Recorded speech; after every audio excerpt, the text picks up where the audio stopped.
Radhe Radhe everyone. आज की video में हम सुनेंगे अनंत चतुर्थी की व्रत कथा। एक बार महाराजा युधिष्ठिर ने राज सूर्य यज्ञ करवाया।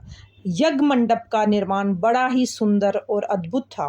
उसमें स्थल में जल और जल में स्थल की भ्रांतियां होती थी। यज्ञ मंडप की शोभा निहारते निहारते दुर्योधन एक जगह को स्थल समझकर कुंड में जा गिरा। द्रौपदी ने उसका उपहास उड़ाते हुए कहा कि अंधे की संतान अंधी है। यह बात उसके हृदय में बाण की तरह चुभ गई।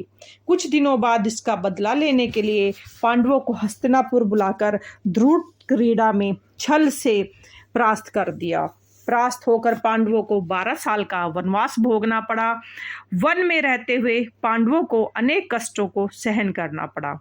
एक दिन वन में युधिष्ठिर से मिलने भगवान श्री कृष्ण आए। युधिष्ठिर ने उनसे सब वृत्तांत कह सुनाया और उसे दूर करने का उपाय पूछा। तब श्री कृष्ण ने उन्हें भगवान अनंत का व्रत करने की सलाह देकर कहा, इससे तुम्हारा खोया हुआ राज्य फिर से प्राप्त हो जाएगा। इसके बाद श्री कृष्ण ने युधिष्ठिर को एक कथा भी सुनाई। प्राचीन काल में सुमंत नाम के ब्राह्मण के एक सुशीला नाम की कन्या थी। बड़ी होने पर ब्राह्मण ने सुशीला का विवाह कौंडिल्य ऋषि से कर दिया।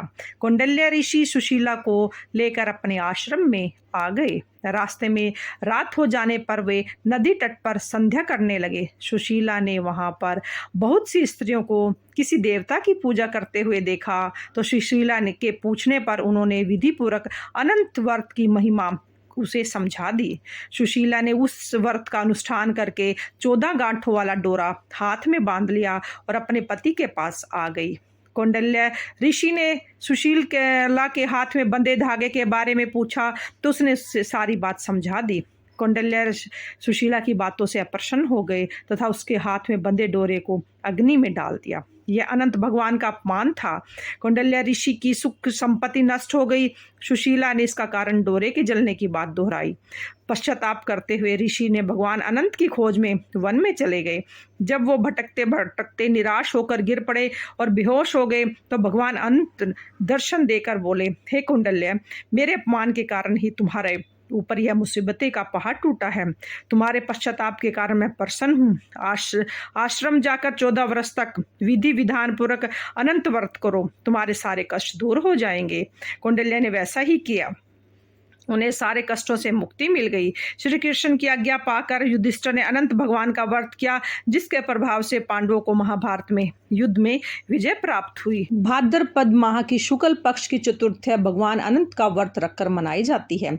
इस व्रत के नाम से लक्षित होता है कि यह व्रत उस अंत न होने वाले सृष्टि के कर्ता विष्णु की भक्ति का दिन है, तो इसकी पूजा करें इस दिन। और विष्णु का जो कृष्ण रूप है शेषनाग काल रूप में विद्यमान है, अतः दोनों को सम्मिलित पूजा करें।